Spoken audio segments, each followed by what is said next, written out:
कल करूँगा, कल कल कल। देख लो इन शब्दों को, अपनी तीसरी आंख से देख लो इन शब्दों को।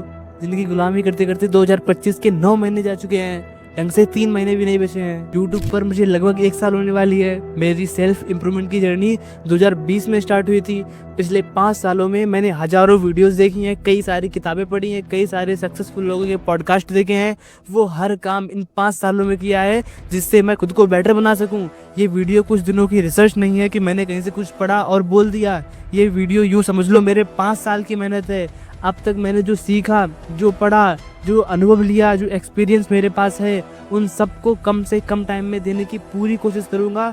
डिस्क्लेमर, वीडियो को चलते फिरते टाइम पास के लिए मत देखना। यूट्यूब पर इसके लिए लाखों वीडियोस पड़ी हुई हैं। जिस तरह से आज क्वालिटी कंटेंट देने वाला हूं, वैसे ही मैं भी क्वालिटी व्यूअर्स की गुजारिश करता हूं। अगर आप पूरी साल बर्बाद कर चुके हो, 2025 को पूरा बर्बाद कर चुके हो, स्ट्रेस बढ़ रहा है, टेंशन हो रही है, क्या होगा, कैसे होगा, 2-3 महीनों में क्या होगा, पूरी साल बचाने के लिए 1 महीना काफ़ी है, 1 महीना बचाने के लिए 1 वीक काफ़ी है, 1 वीक बचाने के लिए 1 दिन काफ़ी है, और 1 दिन बचाने के लिए 1 घंटा ही काफ़ी है। आज वो मंत्र दूंगा जिससे आप 1 महीने की मेहनत 7 दिन में कर दोगे। मुझे होश के साथ सुन लो, क्योंकि बिना होश के तो आपने 9 महीने बर्बाद कर दिए हैं, 3 महीने भी हो जाएंगे। ये हैं पॉइंट जिन पर हम बात करने वाले हैं। कंटेंट में दम है, इसीलिए पहले ही बताने की हिम्मत रखता हूँ। लेकिन इन सब से पहले आप गायब हो जाओ। प्लीज़ प्लीज़ प्लीज़ इस पॉइंट को तब तक सुनना जब तक आपके भेजे में घुस ना जाए। आप गायब हो जाओ। अभी मैं खुद को अंदर से फोर्स कर रहा हूँ कि कैसे मैं आपको ये समझा सकूँ कि गायब होने की पावर क्या है, एकांत में जाने की पावर क्या है, दुनिया से अलग होकर एकांत में जाने की, 4 दीवारों में बंद होकर मेहनत करने की पावर क्या है। जिस चीज़ की सबसे ज़्यादा पोटेंशियल होती है, जिसमें सबसे ज़्यादा पोटेंशियल होती है, वो सबसे कम साउंड करती है। उसे देखकर लगता ही नहीं है कि इसमें इतनी ज़्यादा दम है। आप सिर्फ मेरी बात मानकर, मुझ पर विश्वास करके दुनिया से गायब हो जाओ। लॉ ऑफ लीस्ट एफर्ट कहता है कि इंसान वो काम कर देगा जिसमें एफर्ट्स कम है, यानी कम एफर्ट्स वाला काम इंसान कर देगा। एकांत में, आइसोलेशन में, अकेलेपन में आपका काम हो, पढ़ाई हो, कुछ भी हो, वो सबसे कम एफर्ट्स वाला काम बन जाते हैं। वो कैसे? ऐसे कि 2 ऑप्शन में आप कम एफर्ट वाला काम करोगे, ये तुम्हारा नेचर है। एकांत में 4 दीवारों में सिर्फ आप और आपका काम होगा, दूसरा कम एफर्ट्स वाला कोई काम होगा नहीं, तो आप उस काम को कर दोगे। और रही बात स्लीप, ओवरथिंकिंग, लेजीनेस की, तो कब तक ये सब करोगे? 24 घंटों में कब तक आप ये सब करोगे? 12 घंटे, 13 घंटे, 14 घंटे, तब भी आपके पास बहुत टाइम बचेगा। यूनिवर्स में हर एक चीज़ में कुछ ना कुछ हो रहा है, कुछ ना कुछ मोशन में है। अगर आपके आसपास कोई ऑब्जेक्ट रेस्ट में भी है, फिर भी उसके एटम में इलेक्ट्रॉन्स मोशन में है। इंसान कभी फ्री नहीं बैठ सकता, कुछ तो वो करेगा। फ्री नहीं, फालतू नहीं बैठेगा, फालतू के काम भी कर लेगा लेकिन फ्री नहीं बैठेगा। कितना भी बोरिंग काम हो, जब एकांत में होगा ये मन उसको एक टाइम की बात करने लगेगा, क्योंकि फ्री नहीं बैठ सकते, कुछ तो करना है। अब तो आप गायब हो जाओगे ना, एकांत में जाने के लिए तैयार हो गए। इंट्रो खत्म, वार्म अप हो गया, स्टार्ट। आपने राजा विक्रमादित्य का नाम तो सुना ही होगा। राजा विक्रमादित्य के पास लोग तोहफे लेकर आया करते थे, उपहार लेकर आया करते थे। उनके पास जो उपहार आते, उनका मंत्री, उनका वजीर उन उपहार को लेता और एक जगह रख देता। एक बार एक फकीर उनके पास आता है और उनको एक जंगली फल देता है। राजा ने उस पर इतना ध्यान नहीं दिया और उस जंगली फल को लिया और अपने वजीर को दे दिया। वजीर ने उस फल को रख दिया। ये सिलसिला सालों तक चला। फकीर आता, राजा को फल देता, राजा उस फल वजीर को देता और वजीर उस फल को रख दे, तो उसमें से एक चमकदार हीरा निकला। राजा विक्रमादित्य उस हीरे को देखकर आश्चर्यचकित हो गए, क्योंकि उन्होंने अपनी पूरी जिंदगी में इस तरह का हीरा कभी नहीं देखा था। विक्रमादित्य अपने मंत्री से कहते हैं कि मुझे वहां पर ले चलो जहाँ पर ये सारे फल रखे हुए हैं। वहां से बहुत बुरी बदबू आ रही थी, क्योंकि सारे फल सड़ चुके थे लेकिन उनमें चमकदार हीरे रखे हुए थे। राजा उस फकीर के पास आते हैं और कहते हैं कि माजरा क्या है, इतने सालों से तुम जंगली फल लेकर आते थे, मुझे लगा जंगली फल है लेकिन उसमें तो हीरे निकले। फकीर बोला, जिंदगी हर इंसान के लिए हीरे लेकर आती है, लेकिन इंसान उसे जंगली फल समझ के फेंक देता है। होश में आओ तो जिंदगी ऐसे ही झुक जाती है। तो पहला पॉइंट, अवेयरनेस। बेहोशी से जिंदगी जीना आसान है, दुनिया बेहोशी से जी रही है। अवेयरनेस ही नहीं किसी के अंदर आ पा रही है, होश ही नहीं है किसी को।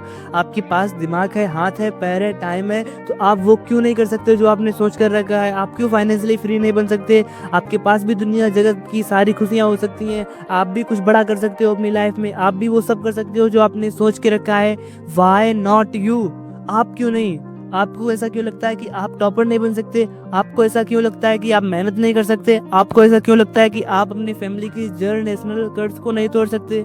जिस दिन सही सवाल का तार आपके दिमाग में लग गया, उस दिन आपकी गलतियों का आखिरी दिन होगा। राइट टाइम पर राइट सवाल आपको बेहोशी से होश में ला सकता है, अवेयर कर सकता है आपको, और फिर तो ट्रांसफॉर्मेशन को आना ही होगा। ये बहुत बढ़िया बात मैंने बोली है, राइट टाइम पर राइट सवाल। और राइट टाइम क्या है? अभी इस वीडियो के बाद का टाइम।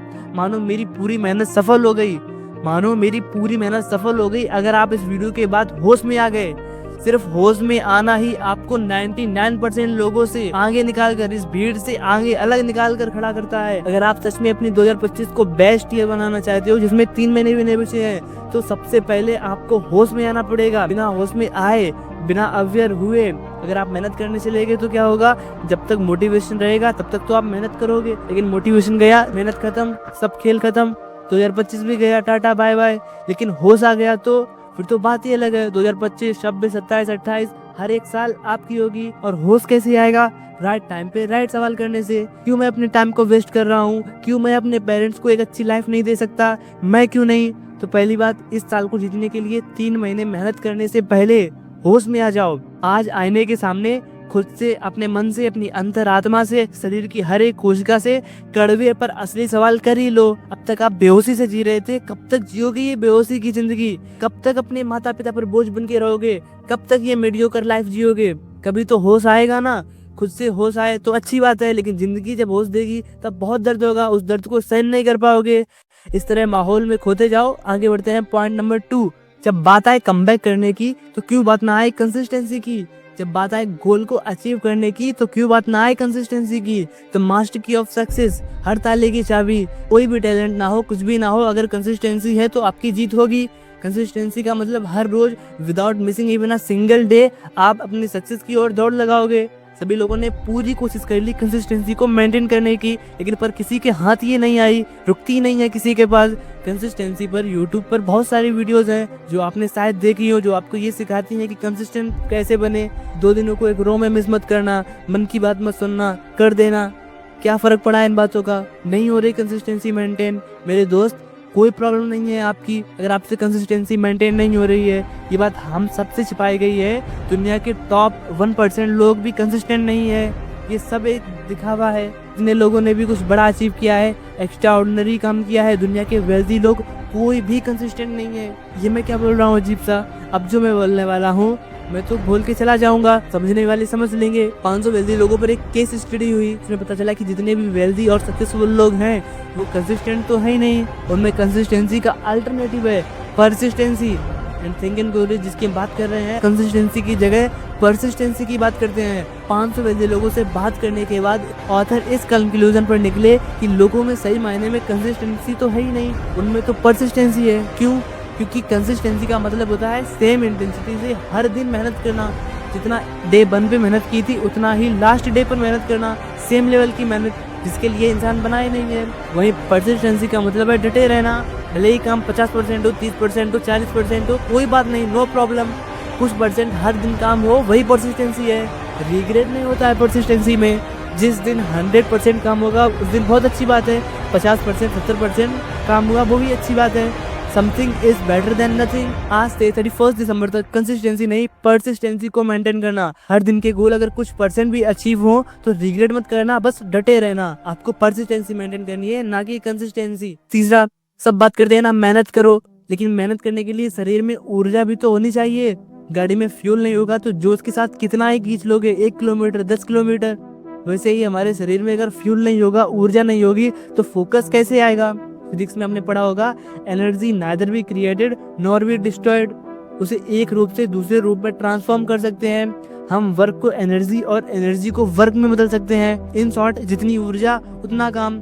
आपके शरीर में अगर ऊर्जा है तभी आप फोकस, कंसंट्रेशन खरीद सकते हो। Energy is currency. और शरीर में ऊर्जा बढ़ाने के लिए आपको हेल्थ पर ध्यान देना होगा। आप जिम जाओ, घर पर वर्कआउट करो, बस इस शरीर को मूव करो। एक्सरसाइज का नाम सुन के आपको बहुत ही टिपिकल चीज लगती होगी, टेक्निकल चीज लगती होगी, लेकिन अभी इसको आसान बनाते हैं। Pushups, pullup, squat, situps and सफाटे। आप शुरुआत केवल इन 5 एक्सरसाइज से कर सकते हो। बाद में ऑफ कोर्स आप बदल सकते हो, बदलना ही है आपको, क्योंकि हमारा गोल एस्थेटिक बॉडी बनाना नहीं है। हम बस फिट रहना चाहते हैं, हम अपने शरीर में ऊर्जा बढ़ाना चाहते हैं। 31 दिसंबर तक 20 मिनट ही सही, पर अपनी बॉडी पर, अपने शरीर को मूव करो। कंसिस्टेंसी नहीं, परसिस्टेंसी मेंटेन करो। चौथा, माइंडसेट शिफ्ट। बॉडी के बारे में जान लिया, मन के बारे में भी जान लो। एक शेर ना तो बड़ा है, ना तो तेज है, ना ही बहुत विशाल है, लेकिन शेर क्या है? एक मेंटेलिटी, एक माइंडसेट है। अगर माइंडसेट शिफ्ट हो गया तो आप वो अचीव कर सकते हो जो लोग 40 की उम्र में अचीव नहीं कर सकते हैं। कुछ लोग होते हैं जो 30 की उम्र तक, 35 की उम्र तक वो सब कुछ अचीव कर लेते हैं, जो लोग 60 की उम्र तक नहीं कर पाते हैं। क्यों? माइंडसेट की वजह से। प्लीज डोंट जज मी, लेकिन 2020 में मैं सिर्फ 11-12 साल का था, तब मैंने जिम जाने की बात शुरू कर दी थी। मैं भले ही एक बच्चा था, पर मेरी सोच 20 साल वाली थी। अगर आप कुछ लाइफ में अचीव करते हो तो उसे अपनी उम्र से अचीव नहीं करते। आपकी मेंटेलिटी क्या है, आप उससे चीज़ों को अचीव करते हो। माइंड में आप कितने बड़े हो। लाइफ में जितना जल्दी हो सके इन 3 माइंडसेट शिफ्ट को कर लेना। पहला, मैन वाली मेंटेलिटी। जब तक आप मैन वॉरियर वाली मेंटेलिटी नहीं लाते तब तक आप एक बच्चे ही रहते हो, भले ही आप 20 साल 30 साल के हो चुके हो। और मैन मेंटेलिटी कहती है कि दूसरों पर डिपेंड होना कम कर दो, बिल्कुल ना के बराबर दूसरों पर डिपेंड हो। सभी लोगों को दोस्त और दुश्मन बनाना बंद कर दो। आप अपने टाइम की रेस्पेक्ट करो, इसकी वैल्यू करो। भीड़ से अलग कुछ नया सोचो। चीफ प्लीजर, सस्ते नशों से दूर रहो, महंगे और असली नशे करो। दूसरा, कंफर्ट जोन से बाहर निकलो। डेविड गॉगिंस कहते हैं कि आप मेंटली टफ नहीं बन सकते अगर आप उन चीज़ों को करोगे जो आप आसानी से कर सकते हो। अगर मेंटली टफ बनना चाहते हो तो वो करना होगा जो मन नहीं करना चाहता है। अपने कंफर्ट जोन से बाहर निकलो और वो काम करो जो आपको पसंद है। तीसरा, विनर्स माइंडसेट। किसी अल्ट्रा अचीवर और टॉप 1% एथलीट के मुझे आप ये नहीं सुनोगे कि वो कमज़ोर हैं, वो ये अचीव नहीं कर सकते, वो कभी ऐसी बात नहीं कह सकते अपने मन से। टॉप 1% लोग दिमाग से जीतते हैं, तब वो इस दुनिया में डोमिनेट करते हैं। आप इन लोगों की बात सुनना, दिमाग हिल जाएगा। I am champion, I am the best, I am here just to win, I don't lose. 31 दिसंबर तक अपने बारे में एक भी निगेटिव बात ना बोलना और ना ही सुनना। I wish you to win this year. Start.